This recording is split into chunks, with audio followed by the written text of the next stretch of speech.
Alors, concrètement, qu'est-ce que je pense? Que pensez-vous? Il y a quelqu'un qui écrit, que pensez-vous des bains spirituels? C'est une bonne chose ou une mauvaise chose selon vous? Alors, pour moi, est-ce que les bains spirituels, est-ce que c'est une bonne chose? Je ne vais pas tout de suite condamner. Ce que je pense, c'est que le Saint-Esprit a une manière d'opérer. Il n'opère pas souvent de la même manière. Vous comprenez? Il n'opère pas souvent de la même manière. Lorsque je vois certaines églises n'opèrent qu'avec de l'eau, moi je remets souvent en cause. Vous comprenez? Le Saint-Esprit, vous pouvez venir tout de suite là, avec quoi? Un problème par exemple, quoi? Un problème de pied. Vous avez le même mal.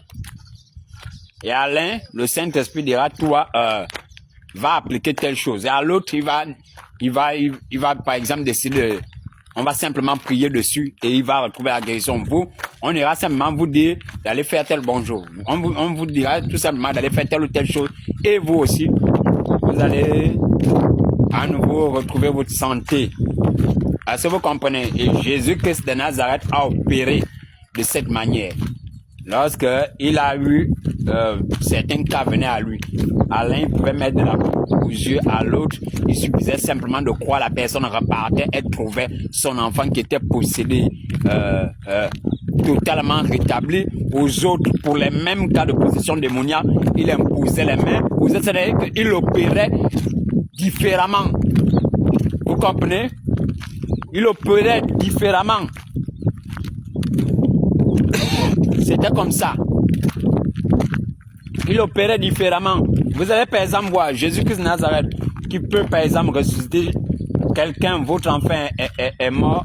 Il suffit simplement de croire en lui, vous repartez, vous trouvez que l'enfant est revenu à la vie. Votre enfant est possédé. Il suffit simplement de croire en lui. Et l'enfant est délivré. Un autre, vous allez voir Jésus-Christ de Nazareth, on dit quelqu'un est possédé, lui-même il va venir en personne pour prier pour cette personne. Vous allez voir, en fait, vous allez voir plusieurs cas. Vous allez voir des cas où, par exemple, avec Lazare, où il avait opéré le miracle au vu au su de tout le monde. Vous allez voir la petite fille qui était morte.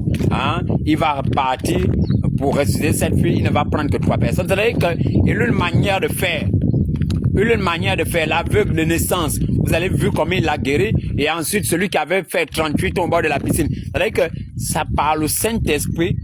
Lorsque quelqu'un œuvre véritablement par le Saint-Esprit, vous n'allez pas voir les mêmes choses se reproduire. C'est-à-dire que ça ne devient pas comme étant un mode de guérison. Quand c'est comme ça, non. Ça, je doute que ça soit Dieu. Quand c'est comme ça, je doute que ça soit Dieu. Parce que Dieu, il est très changeant. Il n'a pas une méthode spécifique pour guérir. Non. Est-ce que vous comprenez? C'est pourquoi Jésus-Christ de Nazareth, lorsqu'il parlait de l'esprit, il parlait du vent. Que le vent part, il vient, il part. On ne sait là où il vient, on ne sait là où il part. Il parlait de l'esprit. Le Saint-Esprit est comme ça, vous ne pouvez pas le canaliser. Il a une manière de faire. Vous comprenez? Vous pouvez tout de suite avoir un problème de yeux. Il vient, là on vous impose les mains. Demain, quelqu'un d'autre a ce même problème de yeux. Il vient l'opérer d'une manière différente. Est-ce que vous comprenez? Donc, de prime abord, dire les bains, non. C'est le Saint-Esprit. C'est pourquoi je dis, et j'ai un problème avec cela. C'est la raison pour laquelle je manipulais beaucoup les pasteurs. Et sauvagement, à tel point que je dépouillais leur onction, je cassais leur onction. Pourquoi? Parce que eux, dans leur tête, il y a une chose qu'ils avaient, eux ils faisaient. Mais je vous explique. Et merci pour la question. Il y a une chose que les hommes de Dieu faisaient. Eux ils faisaient quoi? Ils ont leurs prières qui sont toutes écrites. Leurs prières toutes écrites. Voilà. Ils avaient leurs prières toutes écrites. Alors quand ils avaient affaire à moi, que je venais pour la situation même de délivrance, alors ils sortaient leurs trucs, leurs psaumes, leurs trucs, leurs nanana. Quelqu'un du niveau auquel moi j'étais, c'était pas ça. J'ai dit bien, quand vous faisiez même la plus petite virgule, petite erreur, petite négligence, je frappais là-dedans. J'ai dit bien, même pendant la délivrance, vous faites une petite erreur, une petite négligence. Genre que vous voulez un peu légèrement agir par l'intellect, même de 10%, même de 5%. Une fois que j'ai vu dessus, je frappais. Vous n'allez jamais voir. Même j'ai dit même pendant la délivrance. Vous comprenez?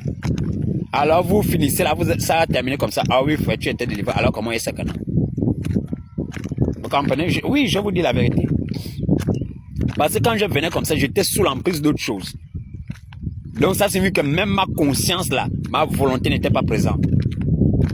Est-ce que vous me suivez? Donc, et certains hommes de Dieu, vous allez les voir comme s'ils font des délivrances. Non, voici les prières, c'est tout écrit. Qui a dit qu'on opère une délivrance comme ça? C'est le Saint-Esprit. Je dis bien, les cas sont différents. Et les entités qui animent ces personnes-là, vous ne connaissez pas ces entités, elles peuvent être de haut grade.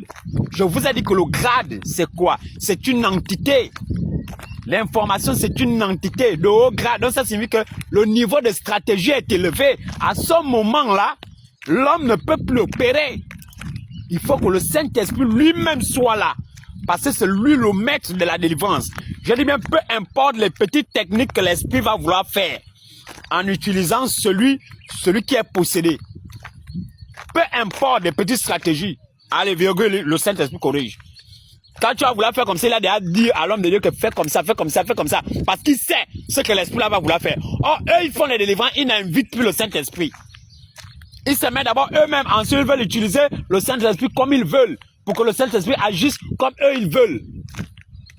Vous comprenez, c'est pourquoi vous allez voir beaucoup de ces ministères-là ne fonctionnent pas. Ensuite, les âmes finissent là, elles font 1 an, 2 ans, 3 ans, des années, elles ne trouvent pas de solution. Elles sont obligées de partir chez les prêtres traditionnalistes. C'est à cause de ça que ça trouve de la force là-bas, les prêtres traditionnalistes. Vos hommes de Dieu ont décidé de faire de l'église une institution terrestre. C'est tranquille, c'est bien, un peu comme une belle administration terrestre où on gère les cas. Non, tu prends la tâche avec ma secrétaire, oui, vous réglez ça là-bas, oui, comme ça. Ils ne veulent pas laisser le Saint-Esprit œuvrer. C'est la raison pour laquelle vous allez voir les mots de la ça été, ça là, ça vient des prêtres, où on fonctionne toujours avec les belles, mais ça vient des prêtres traditionnalistes. Quand ça vient d'Élohim lui-même, ça marche. Vous comprenez? Alors, beaucoup ont mis ça en place. Oh non, il faut boire de l'eau. Oh non, il faut prendre le sel. Oh non, non. Le Saint-Esprit ne fonctionne pas comme ça. Le Saint-Esprit, il peut utiliser. J'ai dit, le fait que l'histoire des bains, on ne peut pas définir que bon, ça là c'est de Dieu, ça c'est pas de Dieu. J'ai dit non. Le Seigneur Jésus lui-même, il n'a pas dit que voilà la manière à laquelle il faut délivrer les gens. C'est pas écrit. Le Seigneur n'a pas dit que non, prier uniquement sur les gens, imposer les mains. Non. Le Seigneur lui-même, il œuvrait comme il pouvait prendre la bouille, il pouvait pas saisir, il avait une manière différente de faire. Vous comprenez? Et il va même révéler selon les cas, que tous les cas, il y avait des personnes qui étaient comme ça, qui ne savaient que c'était un handicap. Il y avait d'autres qui étaient nés comme ça, uniquement pour la gloire de Dieu. Vous comprenez? Pour que Dieu fasse connaître puisse manifester sa gloire comme l'aveugle de naissance. Vous comprenez? Donc, il y a des cas différents. À ce moment-là, qui vous révèle? C'est le Saint-Esprit seul qui est en mesure de vous révéler comme il faut opérer, pourquoi tel cas, et de vous donner la solution. Hein, vous comprenez? Donc, histoire de bain, je ne vais pas dire que je dirais tout de suite que ça, c'est une méthode bien spécifique, bien propre aux prêtres traditionnalistes. Vous comprenez? Maintenant, le Seigneur, par son Saint-Esprit, peut utiliser n'importe quoi. Il peut même vous dire qu'allez-y à tel endroit, prenez là-bas un caillou, faites ceci et faites cela. Et c'est ça la solution. Parce qu'il a une manière d'opérer différente l'une de l'autre. Donc, c'est ça sa manière d'agir. Il n'a pas une manière propre ou spécifique d'agir. C'est l'Esprit et l'Esprit va dans tous les sens. Personne ne canalise ça. Donc, si l'homme de Dieu, le Saint-Esprit, lui a dit que c'était un bain, faites le bain. Mais maintenant, si vous voyez que c'est une méthode là-bas dans l'église, c'est que c'est pas bon. Voilà.